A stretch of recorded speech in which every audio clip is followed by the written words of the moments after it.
Pop quiz. Imagine a penguin. I'll give you 5 seconds.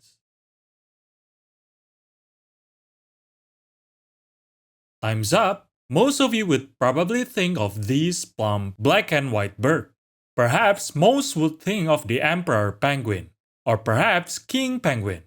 However, did you know that these are not the original penguin? The original penguin was a completely different and unrelated bird, the Great Auk. So, let me bring up the question. What exactly is Great Auk? While the current penguins are classified in the order Sphenisciformes, by the way, that's the classic Latin pronunciation. English speakers usually pronounce it Spheniciformes. Anyway, Great Auk is classified in the order Charadriformes. This order consists of various seabirds, like tons of them. Most of them actually. Ranging from waders like plovers, jacanas, to flyers like the seagulls, squaws, and of course, auks. Auks are classified in the Alcidae family. Now, you might have known this fact. Auks are good flyers. Well, the extant auks, that is. Great auks cannot fly. Great auk's scientific name is Pinguinus impennis. I hope YouTube doesn't take that as an improper word. Pinguis means fat, and impennis means without feather.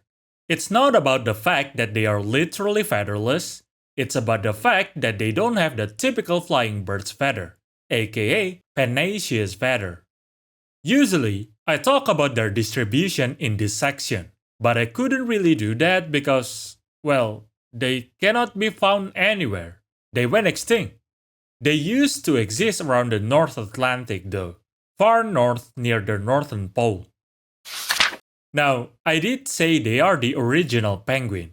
Or if I did not, I might put that in the title or something. So, why are they considered the original penguin if they are not related to penguins at all? Well, that's because penguin is their name. Humanity knew great auks before we discovered the existence of the spheniciform penguins.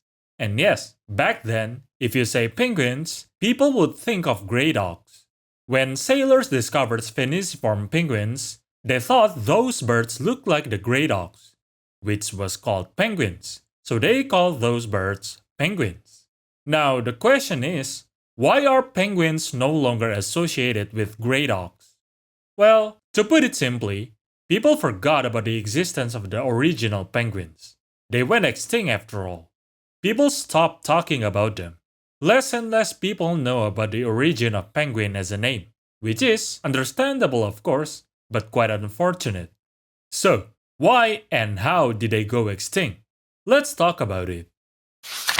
Great auk was relatively abundant around the North Atlantic prior to the 16th century. A study was published back in 2019 which provided analytic evidence that the primary driver for their extinction was human, which is not that surprising, right? As with other plump birds like dodo, they are hunted for their meat. Humans also consume their egg, so that doesn't really help. However, the primary reason to hunt great auks was not for consumption. It was actually for their down feathers.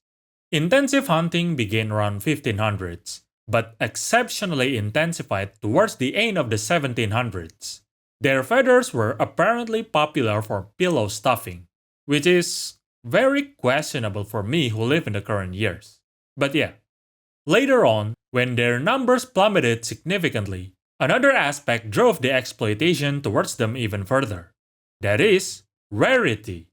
People sought the great auks because they are rare, for collection and stuff like that. In the 1800s, there was a famous place called Geirfuglaskir, which was a small islet where great auks converge. Geirfuglaskir apparently means Great Auk's Rock. So yeah. Unfortunately, this rock disappeared in 1830 due to volcanic eruption. The Great Auks moved to Elday Island. When people discovered this island with its colony of great auks, there were around 50 individuals living on the island. When people broke the news, collectors and museums rushed to get their hands on them. And so, The last reliable record of the Great Auk was a breeding pair taken back in 1844 from LA Island to be added to a museum collection. And of course, museum collection means it's not alive. Oh, by the way, a monument was placed on LA Island, and I believe it's still there currently. Alright, now let's talk about the zoology stuff, starting from their morphology. But before that,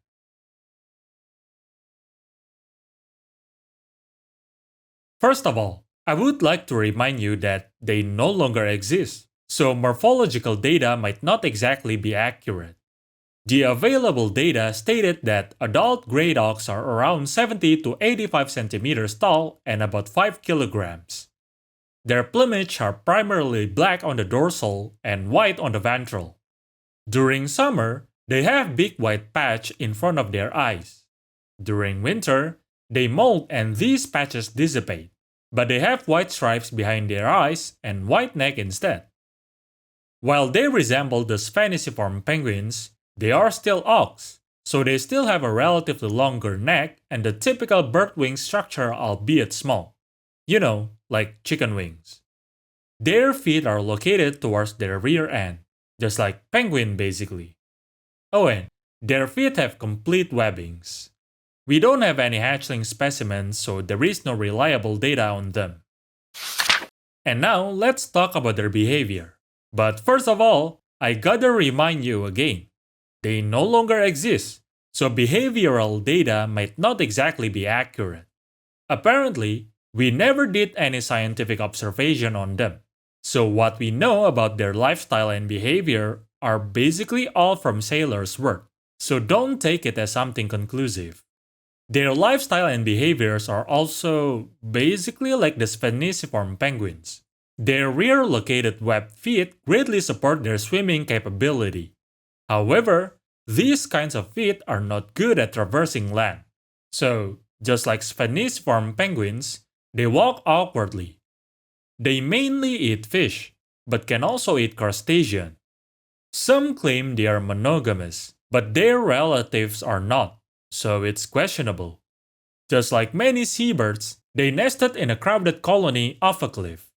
Females lay one egg each year, and parents took turn incubating their egg for about 40 days. Eggs are elongated and oval-shaped, and they have some varieties of markings. We know this because we got some egg specimens. The variance in shell markings could potentially help parents recognize their own egg. Apparently, they reach sexual maturity at around 4 to 7 years old, and they can live for up to 25 years old. However, I personally wouldn't take these numbers too seriously. Take it with a grain of salt. Even though great auks no longer exist, we do have their mitochondrial genome, albeit most likely not perfect. If you are wondering how, we extracted and sequenced their DNA from preserved specimens. Like I said earlier, towards their extinction, museums rushed to collect them to be made into specimens. That's probably why they were most likely prepared relatively quickly and in relatively good condition. Hence, we could extract their DNA nowadays. At least we got some workable sequence for DNA analysis, so we know their closest relative.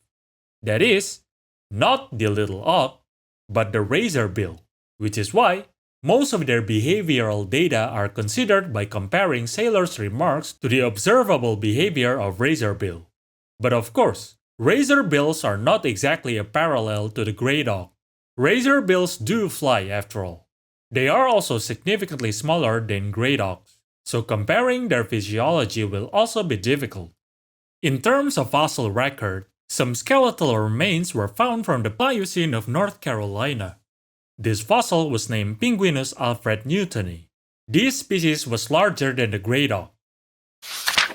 There are several suggestions and ideas to bring back the great auk from extinction, because we do have their mitochondrial sequence, and we could potentially get more. However, these kinds of ideas will always be controversial, at least among zoologists. We couldn't just simply reintroduce an animal to a habitat where they no longer exist, because that could disrupt the currently stabilized habitat. In this case, it would not just be a reintroduction, It would be a resurrection, reanimation, whatever you want to call it. Sometimes that detail matters for the public. Some people may view it as playing God and will be opposed to it. Some learn from movies or other popular media that resurrecting something might not be a wise decision. But whether you are against or in favor of bringing the Great Auk back, let their extinction and tales be a lesson for you. Just like this forgotten penguin, maybe you already forgot something important, so cherish your memory, and maybe share it with others too. That way, your cherished memory, or even the memory of yourself, could live on through other people, even if you're no longer here. That's all for now. Oh, by the way, just like on the Elde Island, you can also find sculptures of great auks on various small islands in the North Atlantic, as a remembrance so that people remember they used to exist. Anyway, enjoy your day.